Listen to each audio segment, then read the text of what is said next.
रामकृष्ण हरी. श्री स्वामी समर्थ. स्वामी महाराजांच्या कृपेने आपल्या सर्व इच्छा मनोकामना या पूर्ण हो. अश्विन महिन्यात घटामध्ये देवीची स्थापना करून अखंड दिवा प्रज्वलित करून आदिमायेची 9 दिवस मनोभावे पूजा करणे म्हणजेच घटस्थापना किंवा यालाच नवरात्र उत्सव असे म्हणतात. शारदीय नवरात्र उत्सव अश्विन महिन्याच्या शुक्ल पक्षाच्या प्रतिपदा तिथीपासून सुरू होतो आणि नवमी तिथीला संपतो. त्यानंतर दसरा साजरा केला जातो. दुसरीकडे घटस्थापना प्रतिपदा तिथीच्या दिवशी केली जाते आणि 9 दिवस अखंड ज्योत प्रज्वलित केली जाते. अशा प्रकारे अश्विन महिन्यात येणाऱ्या शारदीय नवरात्रीचा सण संपूर्ण देशभरात खूप मोठ्या प्रमाणावर थाटामाटात साजरा केला जातो. आजच्या या व्हिडिओमध्ये आपण शारदीय नवरात्र 2024 बद्दल संपूर्ण माहिती पाहणार आहोत. म्हणजेच शारदीय नवरात्र कधीपासून सुरू होत आहे, घटस्थापनेचा शुभ मुहूर्त, महत्त्व काय आहे, कोणत्या दिवशी कोणत्या नवदुर्गेची पूजा केली जाईल, तसेच देवीला प्रसन्न करण्यासाठी या काळात कोणत्या मंत्राचा जप करावा आणि नवरात्रीच्या या 9 दिवसात देवीची 9 रूपे, 9 माळा आणि 9 नैवेद्य कोणते, अशी संपूर्ण माहिती आपण आजच्या या व्हिडिओमध्ये पाहणार आहोत. त्यामुळे तुम्ही हा व्हिडिओ संपूर्ण पहा. चॅनेलवरती नवीन असाल तर सबस्क्राईब करा आणि असेच नवनवीन माहितीपूर्ण व्हिडिओ पाहण्यासाठी बाजूच्या बेल आयकॉनलाही प्रेस करा. म्हणजे जेव्हा कधी मी नवीन व्हिडिओ अपलोड करेन तेव्हा त्याचं नोटिफिकेशन सर्वात आधी तुमच्यापर्यंत पोहोचेल. तर यावर्षी शारदीय नवरात्रीची सुरुवात गुरुवार दिनांक 3 ऑक्टोबर 2024 रोजी सुरू होईल. यावर्षी अश्विन महिन्यातील शुक्ल पक्षातील प्रतिपदा तिथी 2 ऑक्टोबर रोजी दुपारी 12:18 सुरू होईल ते 4 ऑक्टोबर रोजी पहाटे 2:58 समाप्त होईल. उदय तिथीनुसार शारदीय नवरात्र ही 3 ऑक्टोबर पासून सुरू होईल. 3 ऑक्टोबर पासून सुरू होणाऱ्या घटस्थापनेसाठी यावर्षी 2 शुभमुहूर्त आहेत. 3 ऑक्टोबरला कलश स्थापना करण्यासाठी सकाळी 6:15 पासून ते सकाळी 7:22 पर्यंत हा एक सकाळचा शुभ मुहूर्त आहे.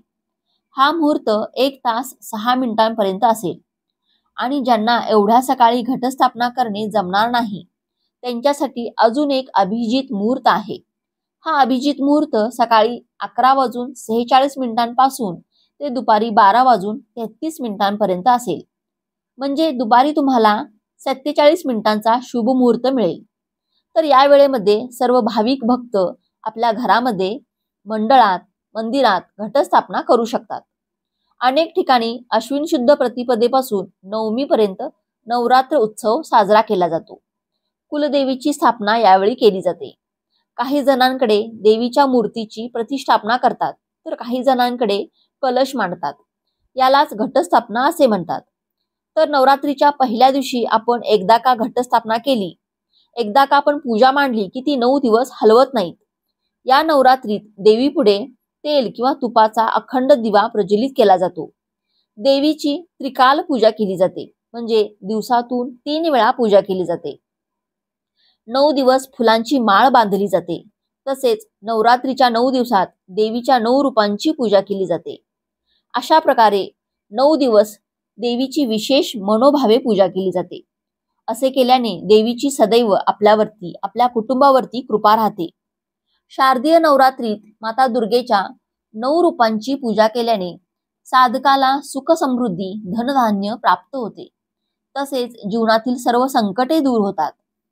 त्याचबरोबर या नवरात्रीच्या 9 दिवसात देवी दुर्गेला प्रसन्न करण्यासाठी तुम्ही देवीच्या मंत्राचा जप देखील करू शकता. असे केल्याने देवी आपल्यावरती प्रसन्न होईल व आशीर्वादही देईल. तर कोणत्याही प्रकारचे अवघड मोठे तंत्रमंत्र न म्हणता अतिशय साधे सोपे मंत्र म्हणून तुम्ही देवीला प्रसन्न करून घेऊ शकता.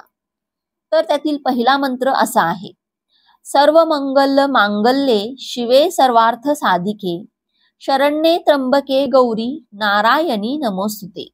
हा मंत्र तर आपल्या सर्वांना माहिती आहे. अतिशय साधा आणि सोपा असा मंत्र आहे. हा मंत्र तुम्ही म्हणू शकता किंवा तुम्ही आणखीन एका मंत्राचा जप देखील करू शकता. तो मंत्र म्हणजे याप्रमाणे: या देवी सर्व भूतेषु शक्ती रूपेण संस्थिता नमस्तस्ये नमस्तस्ये नमस्तस्ये नमो नमः.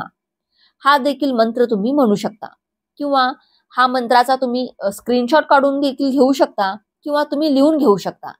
हे दोन्हीही मंत्र अतिशय साधे सोपे आहेत. त्यामुळे पूजेच्या दरम्यान या मंत्राचा जप केल्यास देवी आपल्यावरती नक्कीच प्रसन्न होईल आणि आपल्याला आशीर्वादही देईल. तर नवरात्रीच्या पहिल्या दिवशी देवी शैलपुत्रीची पूजा केली जाते. देवी दुर्गेने पार्वतीचे स्वरूप घेत हिमालयात जन्म घेतला होता. यामुळे देवीचे नाव शैलपुत्री पडले होते. तर या दिवशी देवीला शुद्ध तुपातील पदार्थांचा नैवेद्य आपल्याला दाखवायचा आहे. आणि पहिली माळ शेवंती आणि सोनचाफ्यासारख्या पिवळ्या फुलांची असेल. नवरात्रीच्या दुसऱ्या दिवशी देवी ब्रह्मचारिणीची पूजा केल्याने आयुष्यात यश आणि सिद्धी प्राप्त होते असे मानले जाते. देवी ब्रह्मचारिणी देवीचे अविवाहित रूप आहे. या देवीच्या पूजेनंतर साखरेचा नैवेद्य दाखवल्याने घरातील मंडळींना दीर्घायुष्य लाभते. या दिवशी अनंत, मोगरा, चमेली किंवा तगर यासारख्या पांढऱ्या फुलांची माळ असेल. नवरात्रीच्या तिसऱ्या दिवशी चंद्रघंटा देवीची पूजा केली जाईल. या देवीला गाईच्या दुधाचा नैवेद्य अतिशय प्रिय आहे. शिवाय दुधापासून बनवलेले पदार्थही आपण अर्पण करू शकतो. यामुळे आपल्या आयुष्यातील दुःख दूर होतात. तर या दिवशी निळी फुले जसे की गोकर्णीच्या फुलांची माळ असेल किंवा कृष्णकमळाच्या फुलांची माळ आपण नवरात्रीच्या या दिवशी अर्पण करायचे आहे. तसेच नवरात्रीच्या चौथ्या दिवशी दुर्गा देवीचे रूप देवी कुष्मांडाची पूजा केली जाते. कुष्मांडाची पूजा केल्याने आयुष्यातील दुःख दूर होतात असे मानले जाते. देवी कुष्मांडाला सिद्धीची देवी असेही म्हटले जाते. या देवीला मालपोवा अतिशय प्रिय आहे. त्यामुळे स्वादिष्ट अशा मालपोव्यांचा नैवेद्य आपण अर्पण करायचा आहे. त्यानंतर ते गरजू व्यक्तींना किंवा लहान मुलींना खायला द्यावे. यामुळे आपल्या मनातील सर्व इच्छा पूर्ण होतात. या दिवशी केशरी अथवा भगवी फुले किंवा आबोली, तेरडा, अशोक यांची माळ घालण्यात येईल. त्यानंतर पाचव्या दिवशी देवी स्कंदमाताची पूजा केली जाते. ही देवी भगवान कार्तिकेयची माता आहे. दुर्गा देवीच्या स्वरूपाने आनंद, समृद्धी आणि मोक्ष प्राप्ती होते असे मानले जाते. देवी स्कंदमातेला केळीचा नैवेद्य दाखवल्याने शारीरिक आरोग्य नेहमीच चांगले राहते. तर या दिवशी माळ, बेल किंवा कुंकवाची वाहतात. त्यानंतर नवरात्रीच्या 6व्या दिवशी देवी कांतायनीची पूजा केली जाते. देवी कांतायनी वाघावर स्वार असून तिच्या हातात तलवार धारण केलेली दिसते. देवी कांतायनीची पूजा केल्याने आरोग्य संबंधित समस्या आणि भीती दूर होते. आपल्या आयुष्यातील सर्व नकारात्मक ऊर्जा दूर होते. आणि या देवीला मध प्रिय आहे. तर या दिवशी मधाचा नैवेद्य आपण अर्पण करू शकतो. या दिवशी कर्दळीच्या फुलांची माळ अर्पण केली जाते. त्यानंतर नवरात्रीच्या 7व्या दिवशी देवी कालरात्रीची पूजा केली जाते. या देवीची पूजा केल्याने आयुष्यातील आर्थिक कष्ट आणि नकारात्मक ऊर्जा दूर होतात. पूजेनंतर देवीला गुळाचा नैवेद्य दाखवल्याने अकाली येणारे संकटे दूर होतात. रोगराईपासून मुक्ती मिळते आणि कुटुंबात आनंदाचं वातावरण निर्माण होतं. त्यामुळे या दिवशी आपल्याला गुळ किंवा गुळापासून बनवलेल्या पदार्थांचा नैवेद्य दाखवायचा आहे. आणि या 7व्या दिवशी आपल्याला झेंडू किंवा नारंगीच्या फुलांची माळ अर्पण करायची आहे. त्यानंतर नवरात्रीच्या 8व्या दिवशी देवी महागौरीची पूजा केली जाते. या पूजनाने आयुष्यातील सर्व दुःख, दरिद्रता दूर होते. देवी महागौरी व्यक्तीच्या आयुष्यात धन, आरोग्य आणि सर्व प्रकारचे आनंद देते असे मानतात. या देवीच्या रूपाची पूजा केल्यानंतर तिला नारळ अर्पण करावा. या दिवशी नारळ किंवा नारळापासून बनवलेल्या पदार्थांचा नैवेद्य अर्पण करावा. आणि या 8व्या दिवशी तांबडी फुले, कमळ, जास्वंद, कण्हेर किंवा गुलाबांच्या फुलांची माळ अर्पण करावी. त्यानंतर नवरात्रीच्या 9व्या दिवशी देवी सिद्धदात्रीची पूजा केली जाते. ही देवी कमळावर बसलेली असते. देवी सिद्धिदात्री पूजा केल्याने आयुष्यात सर्व सिद्धी प्राप्त होते. या दिवशी देवीला हलवा पुरी आणि खिरीचा नैवेद्य अर्पण करावा. या देवीला घरात बनवलेले पदार्थ अत्यंत प्रिय असतात. ते अर्पण केल्यास घरात सदैव सुख शांतीचं वातावरण नांदतं. आणि या दिवशी 9वी माळ म्हणून कुंकुमार्चन करतात. अशी ही देवीची 9 रूपे आहेत. शारदीय नवरात्रीचं धार्मिक महत्त्व सांगायचं झालं तर पौराणिक कथेनुसार शारदीय नवरात्रीनंतरच भगवान श्रीरामाने रावणावर विजय मिळवला आणि रावणाचा वध केला, म्हणून दसऱ्याच्या दिवशी रावणाचे दहन केले जाते.